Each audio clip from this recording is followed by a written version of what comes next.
नमस्कार, मैं हूं आशीष वर्मा। मॉर्निंग कॉल में आपका स्वागत है। शुरुआत इस वक्त की हेडलाइंस के साथ। फेड चेयरमैन के दिसंबर में ब्याज दरों की बढ़ोतरी की रफ्तार घटाने के बयान से ग्लोबल बाजारों में रौनक। 3 से 4% उछले अमेरिकी बाजार।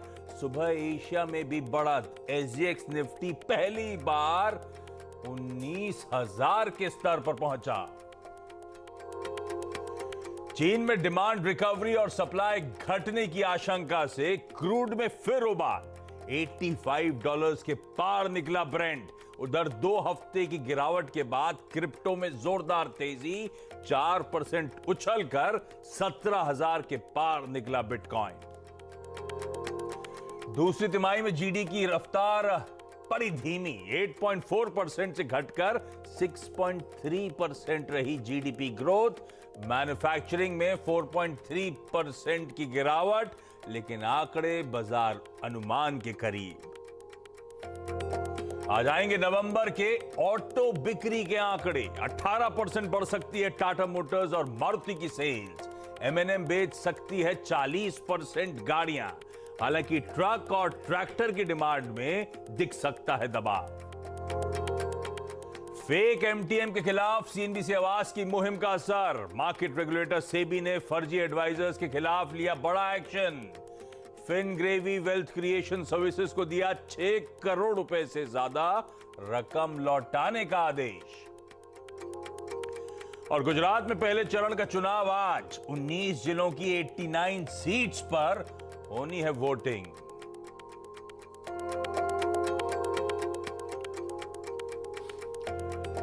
चले भाई, गुरुवार की सुबह। आज इंपॉर्टेंट दिन वैसे ही है क्योंकि हम लोग वीकली ऑप्शंस एक्सपायरी की तैयारी कर रहे हैं।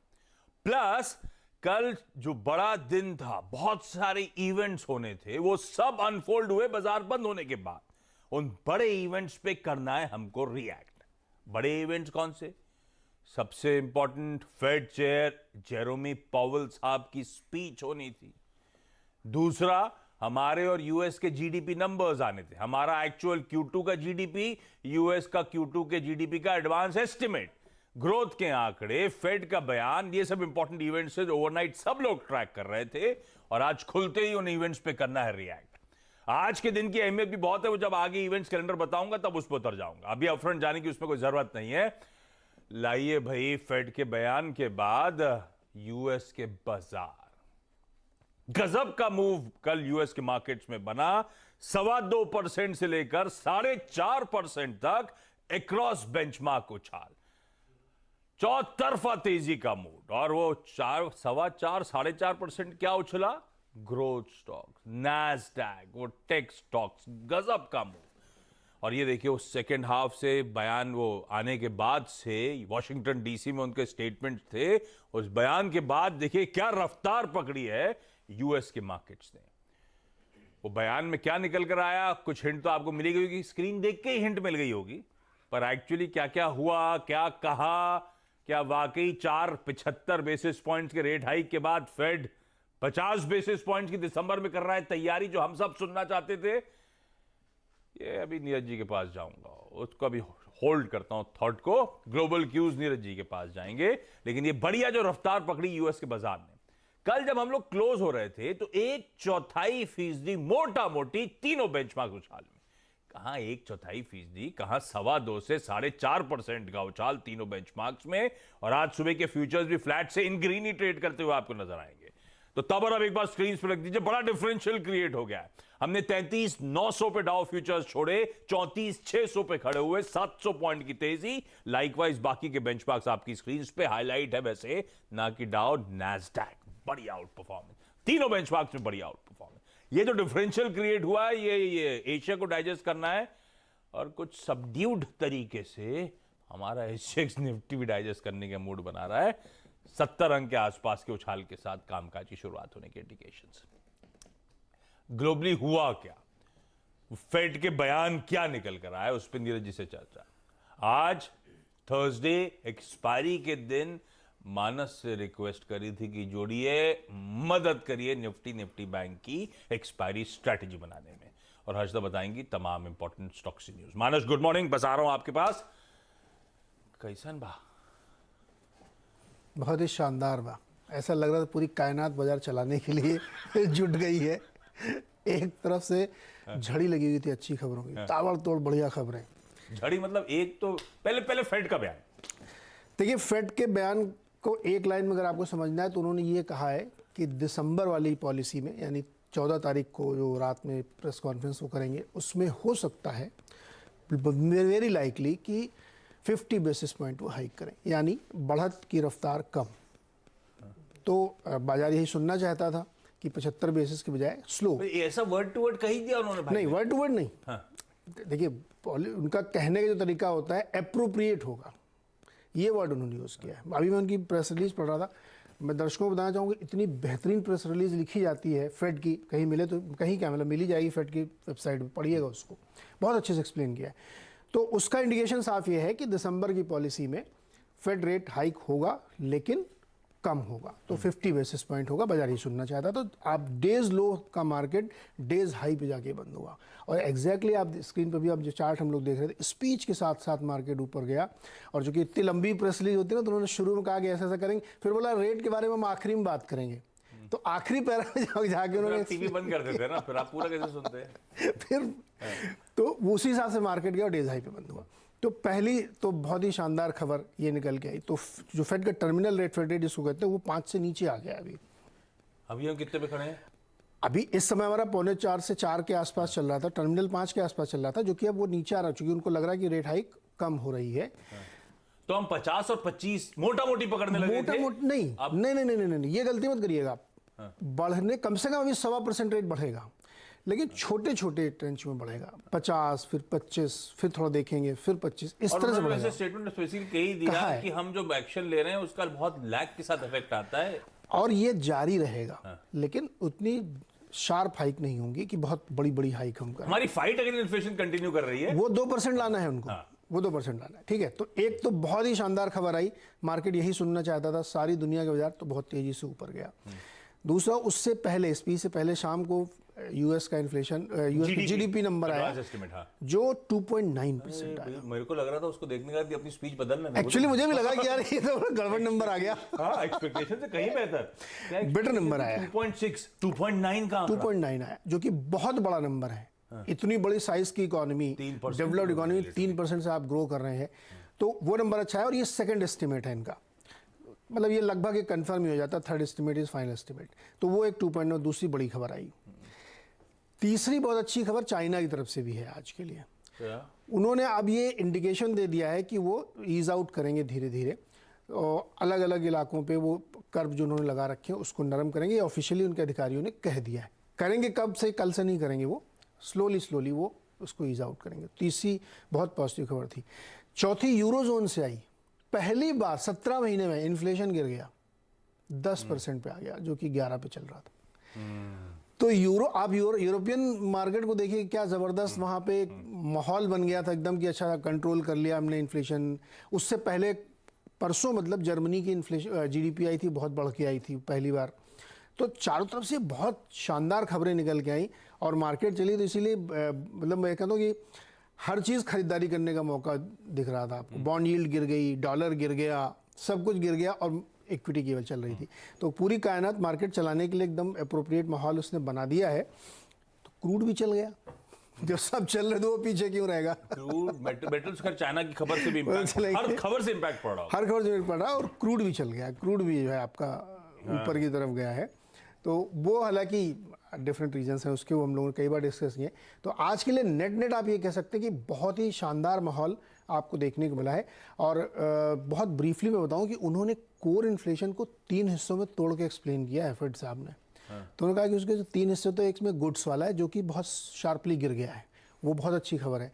लेकिन उसके जो 2 हिस्से हैं, हाउसिंग सर्विसेज यानी जिसमें रेंट आता, होम लोन आता है, न्यू होम्स आते हैं, वो शार्पली ऊपर गया है।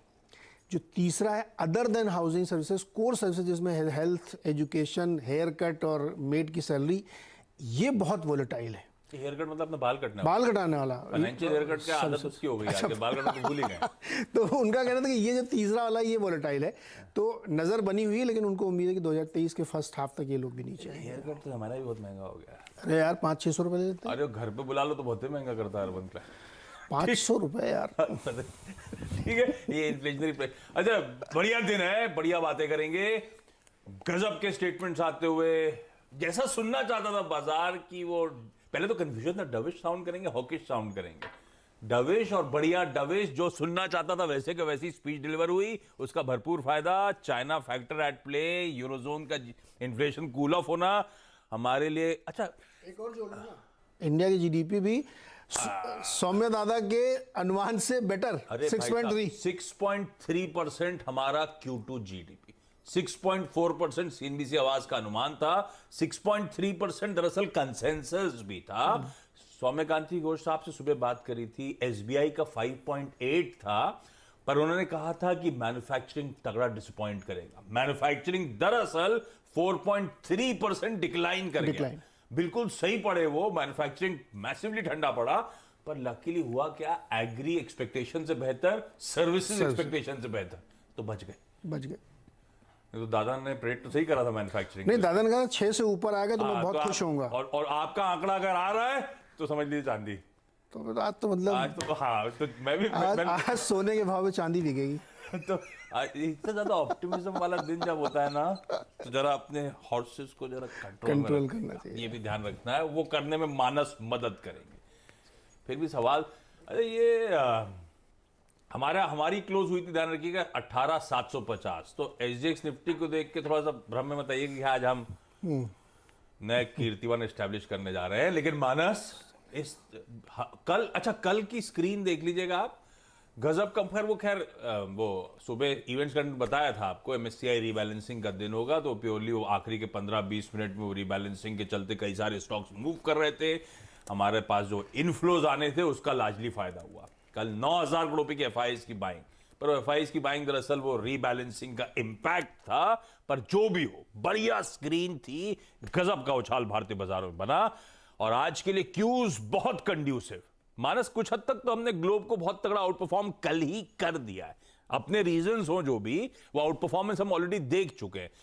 अब इस तरह के यूफोरिक दिन में हमारा अप्रोच क्या रहेगा भाई? कितनी तेजी, कितना दमखम, कहां स्टॉप लॉस, कैसे अप्रोच करूं निफ्टी बैंक को एक्सपायरी के दिन? Good morning Ashish ji, good morning Neeraj ji, good morning Harshita जी। तो देखिए, ट्रेंड में तो कोई शक नहीं है, ट्रेंड तो बहुत पॉजिटिव बना हुआ है, हर गिरावट पे खरीदारी आ रही है। इंटरडे सेशन में भी जो कोई छोटे मोटे करेक्शन देखने को मिलते हैं, तो वहां पर भी काफी बढ़िया बाइंग इंटरेस्ट देखने को मिल रहा है। और देखिए, इस तरह का मूव तो बिल्कुल एक्सपेक्टेड था, क्योंकि निफ्टी ने एक नया हाई बनाया था, एक बड़े अंतराल के बाद निफ्टी ने अपने पिछले हाईज को ब्रीच किया था।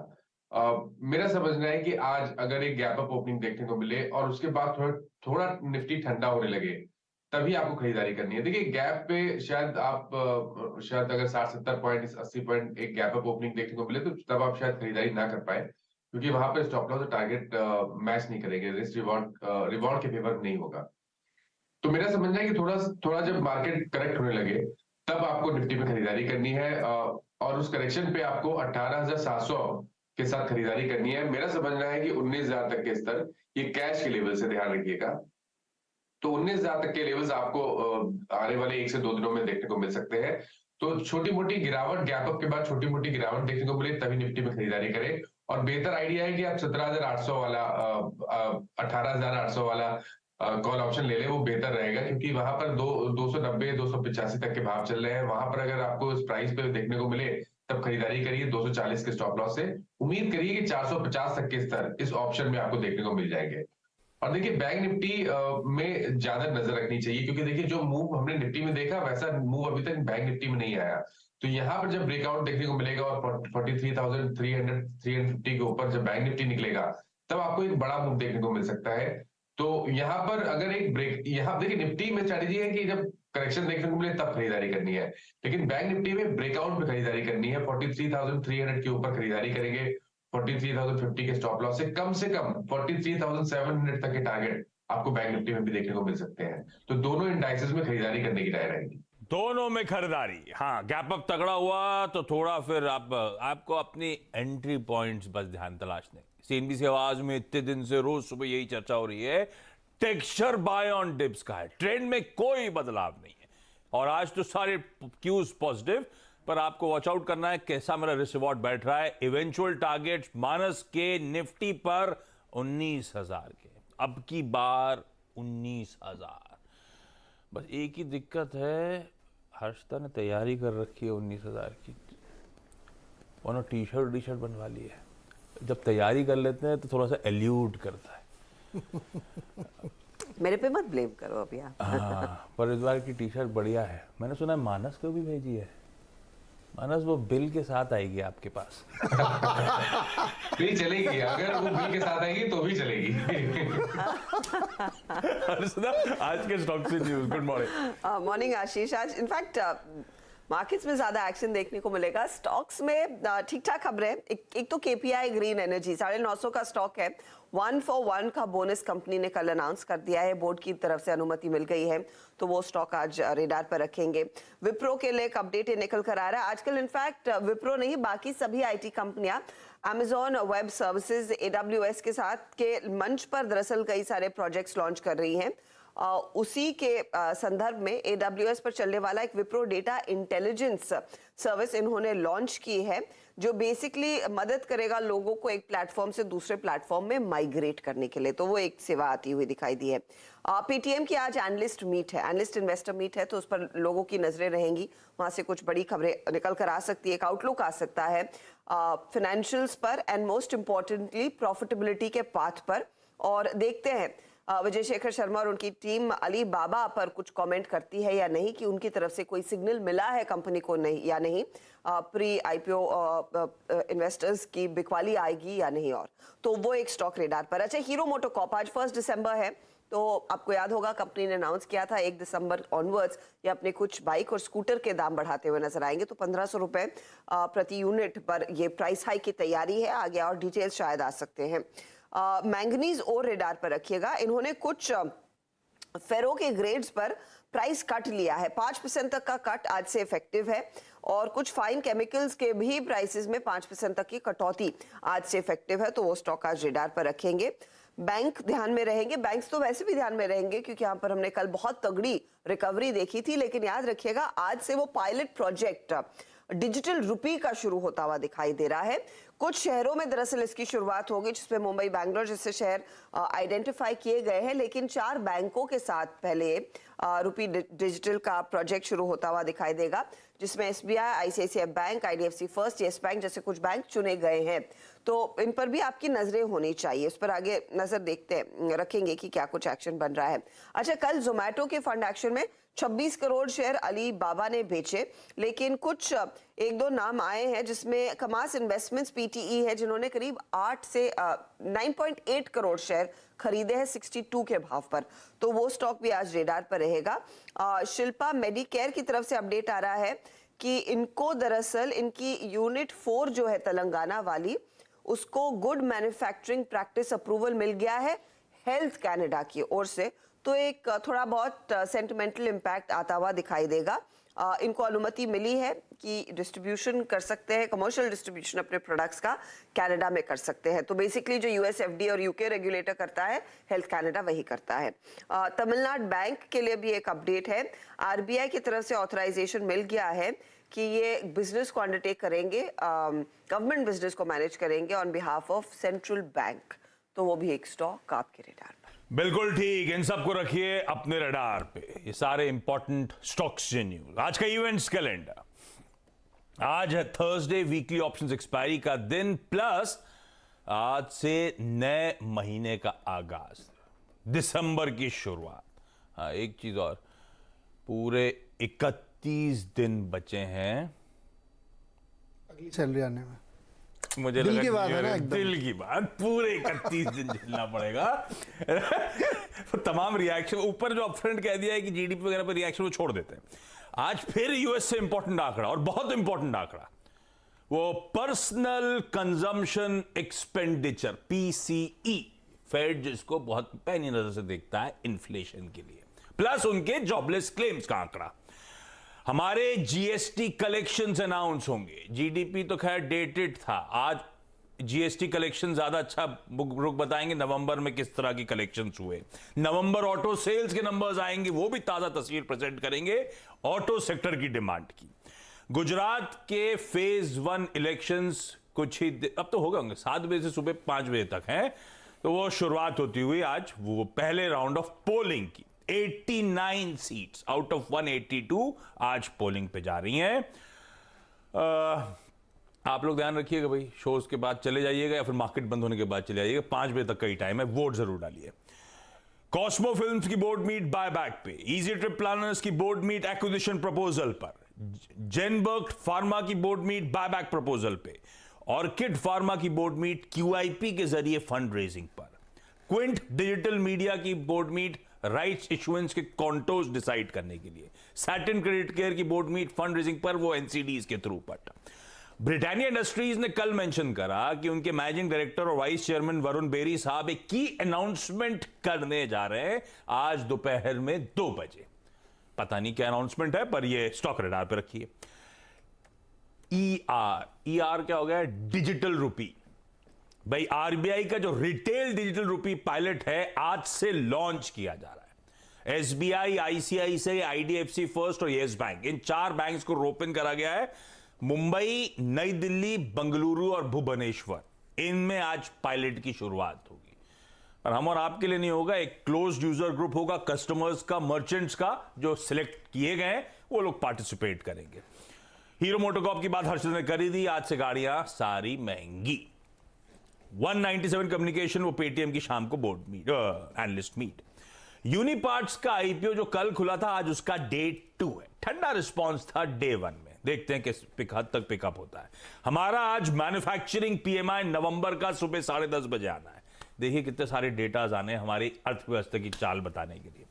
जापान का, चाइना का, यूरोजोन का, यूएस का, सबका मैन्युफैक्चरिंग पीएमआई, यूरोजोन के अनएम्प्लॉयमेंट रेट भी आ जाएंगे आज। फिर अब मेरे ख्याल से ज्यादा इंपॉर्टेंट रह नहीं गया कल की फेड प्रेसिडेंट की स्पीच के बाद, लेकिन गवर्नर मिचेल ब्राउन, फेड के माइकल बार, इन सबकी स्पीचेस लाइंड अप। G20 की प्रेसिडेंसी आज से ऑफिशियली हम कमान संभाल रहे हैं अगले 1 साल के लिए। फॉर्मली अज्यूम करेंगे वो प्रेसिडेंसी आज से। बीएसएफ का फाउंडेशन डे है आज, वो इसी दिन 1965 में इसकी स्थापना हुई थी, हमारा first line of border defence. और आज वर्ल्ड एड्स डे भी है। एक बहुत सी इमेज के साथ छोड़े जाता हूं। यूएन सेक्रेटेरिएट बिल्डिंग की इमेज आपकी स्क्रीन पर आएगी। कुछ साल पहले नहीं, ये अरे मैंने तो बिल्डिंग की फोटो भेजी थी, चले नहीं दी, डायरेक्ट प्रोड्यूसर साहब अपनी मन से कर रहे हैं, तो ये वाली इमेज है, लेकिन है आज। ब्रेक ले लीजिए, ब्रेक के उस पार जब लौटेंगे तो कमोडिटी करेंसी मार्केट्स की टॉप स्ट्रैटेजी। ब्रेक के बाद आपका स्वागत है। बढ़िया उठापटक ओवरनाइट क्यूज के चलते अक्रॉस एसेट क्लासेस। तब और आपकी दूसरी प्लेट एक बार स्क्रीन पर रखिएगा। नीरज जी तो कह रहे थे क्रूड कूल ऑफ, कल छोड़ा था हमने $85 के नीचे ब्रेंट को, $88 पे आज सुबह कामकाज करता हुआ। सोना इंच अप कर गया है भाई, 1790 के पार था, 92 पे अभी ट्रेड कर रहा है। देखिए कल और आज के बीच का डिफरेंशियल, कल मतलब मैं 3.5 से पकड़ता हूं, कमोडिटीज मार्केट काफी हद तक डाइजेस्ट कर लेते क्योंकि लेट नाइट तक ट्रेड कर रहे होते हैं, लेकिन हमने इक्विटीज में सब डाइजेस्ट करा था। कैसे बॉन्ड यील्ड कूल ऑफ हुई, कैसे डॉलर इंडेक्स कूल ऑफ हुआ है, और ये सब हुआ है फेड चेयर जेरोमी पावेल साहब की उस डविश स्पीच के चलते, या फिर चाइना फैक्टर एट प्ले कच्चे तेल के लिए। ऐसे में कमाई के मौके कहां है? एसएमसी ग्लोबल सिक्योरिटीज की वंदना भारती जुड़ती हुई। वंदना हाय, गुड मॉर्निंग मैम, कैसे कमाई होगी आज? जी आशीष, गुड मॉर्निंग। आज के दिन में डॉलर इंडेक्स में एक दबाव जो है वो बना रहेगा, तो मेरे ख्याल से यहाँ पे एसेट क्लास में थोड़ी सी जो बाइंग है वो लोअर लेवल से भी आती हुई दिखेंगी। इनिशियली मुझे लग रहा है आशीष कि थोड़ा सा एक नीज अप रिएक्शन आएगा और यहाँ पे क्रूड प्राइसेस में थोड़ा सा हम लोग डाउन साइड आते हुए देख सकते हैं, लेकिन वो बाइंग अपॉर्चुनिटी रहेगी। तो मेरे ख्याल से अभी भी बाइंग करके चलना चाहिए। 4 दिसंबर को ओपेक की मीटिंग है और वहाँ पे हो सकता है कि आगे वो इंडिकेशन से और प्रोडक्शन कट की, तो मेरे ख्याल से बाय करना चाहिए क्रूड को। 66 का टारगेट हो, 64.75 पर स्टॉप लॉस लगाना होगा। और साथ ही मुझे लग रहा है कि जो एक क्लास है जो यहाँ पे नेगेटिव यहाँ पे रिएक्ट करेगा वो है इस मेटल की। चाइना से बड़ा न्यूज नहीं है यहाँ पे, डॉलर इंडेक्स में दबाव के बावजूद भी हम लोग बहुत ज्यादा मूव होता हुआ नहीं देख रहे हैं। एक नी वर्क रिएक्शन आएगा जिंक में 263 के करीब यहाँ पे सेलिंग करना चाहिए, 260 का टारगेट होगा। स्टॉप 264.5 पर यहाँ पे लगा के चलना चाहिए। तो बेस मेटल में मुझे लग रहा है कि ऊपरी स्तर से एक रुपाली जो है वो आ सकती है बाद में। थोड़ा सा ऑडियो में इशू, लेकिन वो प्लेट्स प्रोड्यूसर्स आपने बड़ी तरह से बना रखी हैं, तो लेवल्स आपकी स्क्रीन पर है, नोट डाउन करिए, दिखाइए एक बार फिर से। कच्चा तेल वंदना कह रही खरीदना है, 64.75 का स्टॉप लगाइए 6700 के टारगेट्स के लिए। लेकिन डॉलर की चाल के चलते मेटल्स हो सकते हैं थोड़े से पस्त, ऐसे में जिंक एक प्रिफर्ड सेल कॉल 260 नीचे की तरफ दायरे खुलते हुए शायद यहां पे नजर आए। Vandana ji thank you so much. Show खत्म करूं लेकिन जाते जाते दिखाई देता हूं वो UN secretariat building red ribbon के साथ लिट करी हुई, वो आपकी स्क्रीन पे। आज की कहानी नहीं है, कुछ साल पहले ये बिल्डिंग थी, पर पिक्चर बहुत अच्छी थी तो मैंने कहा दिखाई जाए आपको। आज वर्ल्ड एड्स डे के चलते ये इमेज के साथ छोड़े जाता हूं आपको। ब्रेक ले रहा हूं, ब्रेक आज मॉर्निंग कॉल में इतना। ब्रेक के उस पार जब लौटेंगे सीधा सौदा के साथ लौटते हैं। नमस्कार।